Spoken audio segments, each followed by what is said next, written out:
What's up? Good morning.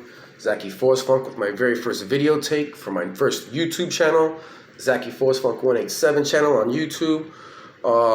As you know, as an artist in 2025, you have to do kind of video content instead of, just music and art. So I figured I'd start reading some experts or talking about some things out of my book, Don't Fake the Funk by Zackey Force Funk. And considering what's happening right now with ICE here in LA, I figured I'd just talk about why I don't like the police and my situation with the police. You see, I was selling drugs in the late 90s and early 2000s, a lot of cocaine, selling weed back east. And one of my friends who worked at a golf course was selling drugs also to all the rich white people on Northeast Tucson, and he wanted me to sell a few $100s to one of his buddies. And when I met the guy, I brought a pound of weed to him. I could tell he was a cop. He just fucking stood out. I said, you know what? I apologize. I can't do this. Thank you. Walked away, left, went back to my apartment, and that was that.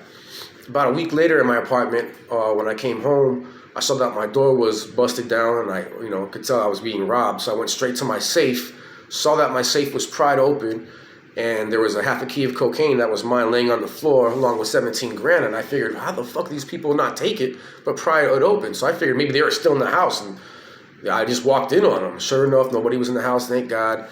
Was able to secure the house, secure all the drugs and money. I was just thinking, how the fuck, they didn't take anything. What all that was about. And sure enough, about 4 or 5 in the morning, the sheriffs were at my door screaming, trying to break in and arrest me. So I went straight to the bathroom with all my cocaine. It's in a brick, so I'm trying to take chunks out and turn it into powder, flush it. The sheriffs came into my bathroom and they were like, he's flushing, put the guns to my head, caught me with the cocaine, arrested me, took me to jail. And when I was going through all that shit, I was wondering what the fuck was going on. And sure enough, when I saw that undercover cop, he was during the raid. So I knew it was him, that dude that my friend introduced me to. So that was fucked up. So they arrested me for cocaine and conspiracy to sell 600 pounds, which was, I don't know what, fucked up. Anyway, I'm trying to fight the case. We're getting lawyer after lawyer. I had just gotten out of prison, had tons of priors. Every lawyer that I'm getting is saying, we're not getting you less than 10, 15 years. That's it, you know what I'm saying? If you were in California, you'd be getting 25 to life with a 3-strike rule. Boom, boom, boom, boom. So I didn't know what to do. I had about 30 grand left to my name. And I told my mom, just take that money and put it towards my kids' college tuition, because I didn't want to feel like a piece of shit when I was locked up. Figured I'd get out of jail when he was fucking, in college. But instead, my mom took that money behind my back, and she got Walter Nash, who was the biggest mafioso cartel lawyer pretty much in all of Arizona history. But it cost 25 grand just to even talk to him or secure him. It usually costs about 50 grand. And I was furious at my mom that she had gotten him and used that money, because I didn't think I was going to get out. I was already ready to go to do my time. I was already, ready to go. But when I met him, he showed up to the jail. He pulled me out of my cell. We talked. He told me for sure that he was going to get me out in less than 10 years. He said for sure. He was laughing when he was telling me this. So I was like, what the fuck? And he told me if I was ready to get out of jail. He's like, you ready to get out of jail tonight? I was on a parole hold, probation hold, both of them. Impossible to bail out. So I didn't understand how he was going to get me out of jail. But he was like, you're going to go home tonight. If we're going to fight this case, I need you out in the streets, and need you to change your life around. So we're going to get you out. So they went and put me in a van by myself, sheriff's van, drove me to the courthouse. It's 5:30 in the afternoon. The courts are closed. The sheriff was there with the bailiff, and I saw my lawyer there. We all met some older man and got in the service elevator on the side. And while we're going up in the elevator, my lawyer was talking to this old man about drag racing, how they're going to go kick it together on that weekend. I could tell they were very, very close friends. And that old man pulled out a judge's gown and he put it on. He was a fucking judge. So we go into the courtroom and there's just some lady there who's typing, my lawyer and the judge. And they said some legal bullshit and they let me go. I was able to get out of jail that fucking night. It tells you how much money can play a part and really does make a difference. Fucking miracle. So anyway, I changed my life around. He tells me I got to get a job. So I go start working on aircraft as an apprentice, because my uncle got me a job over there. That's how I'm into aerospace now to this day, because of that. And he told me, he's like, listen, man, I can't prove it. We can't prove it. I'm not even supposed to say this to you, but I know for a fact, because they told me that the U.S. Customs and the cops who busted you, they were the ones who broke into your house. They wanted to make sure they had something on you before they came and got you. So you have the U.S. Customs broke the law, broke into my house.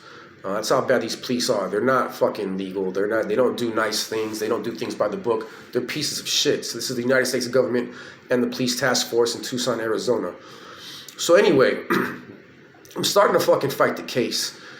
And he gets aerial views, helicopter aerial views of where the police and customs say they saw me walking into my apartment with 600 pounds of weed, which is completely false. I never even had that much weed. I didn't. It was a friend of mine who had it. So we could prove to them right now that the search warrant was fake and that was lied to. And that was great. We also found out that the U.S. Customs agent who busted me had also lied to get a search warrant on a whole trainload full of Russian ammunition coming in through Alaska or some bullshit. And that the case actually got off. And they fucking sent this fucking agent down to Arizona as a fucking, I don't know, as a fucking punishment or some shit. So this guy's a piece of shit. He's already got a track record of lying to judges and fucking up cases. And so my lawyer brought it to all their attentions, and they got scared, and they actually came to me with a 2-year plea.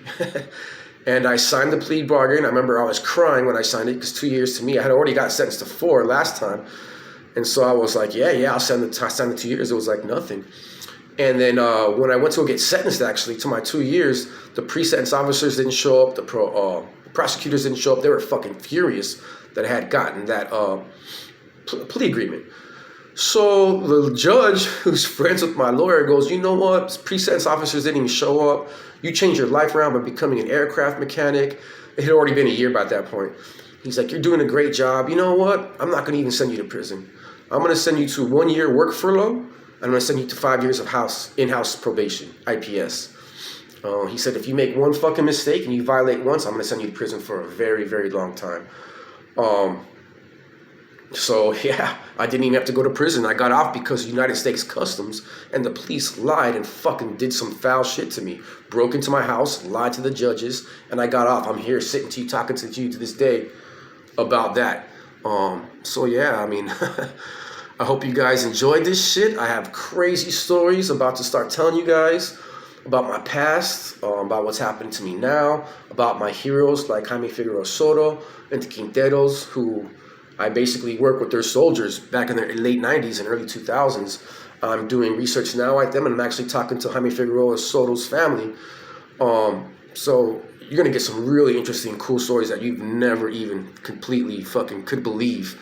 Coming up very soon. If you have not read the book, then just stay tuned here. Zackey Force Funk 187 channel, YouTube. See you soon. Peace.